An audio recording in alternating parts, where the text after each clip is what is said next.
அனைவருக்கும் வணக்கம். இன்றைய பதிவில் நாளை வரும் அனுமன் ஜெயந்தி 2024 ஜனவரி 11 வியாழக்கிழமை அன்று வருகிறது. இந்த அற்புதமான நாளில் நம்ம ஆஞ்சநேயருக்கு இந்த ஒரு பொருளை வாங்கி கொடுங்க. கண்டிப்பாக உங்களுடைய நீண்ட நாள் ஆசைகள் கனவுகள் அனைத்தும் நிச்சயம் நிறைவேறும். சரிங்க, அதை பற்றி இந்த பதிவில் பார்க்க இருக்கலாம். இப்போ தான் நம்ம சேனலை ஃபஸ்ட் டைம் வாட்ச் பண்ணுறீங்கன்னா மறக்காமல் சப்ஸ்கிரைப் பண்ணிக்கோங்க. பக்கத்தில் இருக்கிற பெல் ஐக்கானை கிளிக் பண்ணிக்கோங்க. அப்போ தான் நான் போடுற வீடியோஸ் எல்லாமே உங்களுக்கு நோட்டிஃபிகேஷன் வரும். இப்போ வீடியோக்குள்ளே போகலாம். ஆஞ்சநேய பெருமான் அவதரித்த நாள் மார்கழி மாதத்தில் வரக்கூடிய அமாவாசையில் மூல நட்சத்திரம் இணையக்கூடிய அந்த அற்புதமான நாளில் தான் ஆஞ்சநேய பெருமான் அவதரித்தார். அதீத சக்தி வாய்ந்த பலம் பொருந்திய வலிமை உடைய ஆஞ்சநேய பெருமானை நம்ம வழிபட நம்ம வாழ்க்கையிலையுமே நமக்கும் ஒரு மன தைரியம் நிச்சயமாக பிறக்கும். நம்மளை அறியாமையே கண்டிப்பாக மனதில் தைரியம் பிறக்கும். நம்மளுடைய தெளிவில்லாத மனநிலை அனைத்தும் சீராக அமையும். ஒற்றுமை ஏற்படும். அது மட்டும் இல்லாமல் நம்மளுடைய குழந்தைகள் நல்லபடியாக படிக்க வேண்டும் என்று நம்ம கல்வி ஞானத்திலையும் நம்ம சிறந்து விளங்குற ஆற்றலையும் கண்டிப்பாக ஆஞ்சநேய பெருமான் கொடுப்பார். அதனால மற்ற நாட்களில் ஆஞ்சநேய பெருமானை வழிபடாட்டியும் பரவாயில்லை.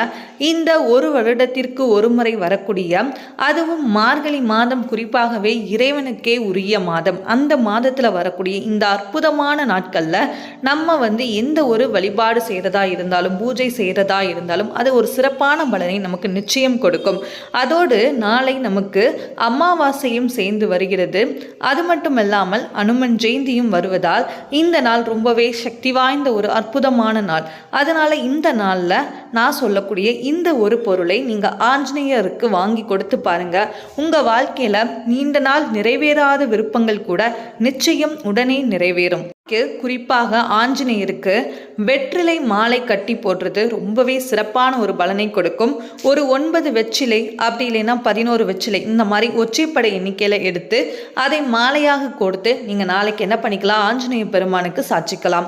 இல்லைன்னா ஸ்ரீராமஜெயம் எழுதி அதையும் நீங்கள் மாலையாக கொடுத்து ஆஞ்சநேய பெருமானுக்கு நாளைக்கு போட்டுக்கலாம்.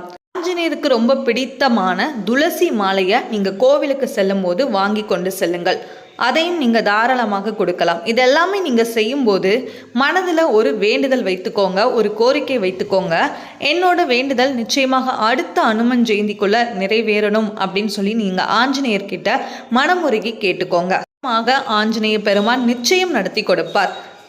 இன்னும் ஒரு பொருள் என்ன அப்படின்னா, ஆஞ்சநேயருக்கு ரொம்பவே பிடித்தமான நீங்கள் வெண்ணெய் கூட தாராளமாக நீங்கள் வாங்கி கொண்டு கோவிலுக்கு சென்று போய் கொடுக்கலாம். இந்த பொருட்களில் எந்த பொருள் உங்களால் வாங்கி கொண்டு செல்ல முடியுமோ தாராளமாக நீங்கள் வாங்கி கொண்டு சென்று ஆஞ்சநேய பெருமானை கோவிலுக்கு சென்று தரிசனம் செய்துட்டு வர்றது ரொம்பவே சிறப்பான ஒரு கூடுதல் பலனை நமக்கு நிச்சயம் கொடுக்கும். அதனால் நாளைய நாளில் யாருமே தவற விடாமல் உங்களால் என்ன முடியுமோ அந்த வழிபாட்டை நீங்கள் செய்யுங்க. கோவிலுக்கு செல்ல முடியாதவர்கள் கோவிலுக்கு சென்று வழிபடுங்க. கோவிலுக்கு செல்ல முடியாதவர்கள் வீட்டில் இருந்தாவது ஆஞ்சநேய பெருமானை நினைத்து நீங்கள் விளக்கேற்றி ஸ்ரீராமஜெயம் சொல்லுங்க. கைகூட குழந்தை பேரு இந்த மாதிரி எந்த கஷ்டங்களாக இருந்தாலும் சரி, கண்டிப்பாக அந்த பிரச்சனை உங்களுக்கு தீரும். அதற்கான மன வலிமையை கண்டிப்பாக ஆஞ்சநேய பெருமான் நமக்கு கொடுப்பார். அதனால இந்த அனுமன் ஜெயந்தியா எல்லாருமே ஹாப்பியாக நம்ம ஆஞ்சநேய பெருமானை வணங்கி எல்லோருமே ஆஞ்சநேயருடைய அருளை பெறுவோம்.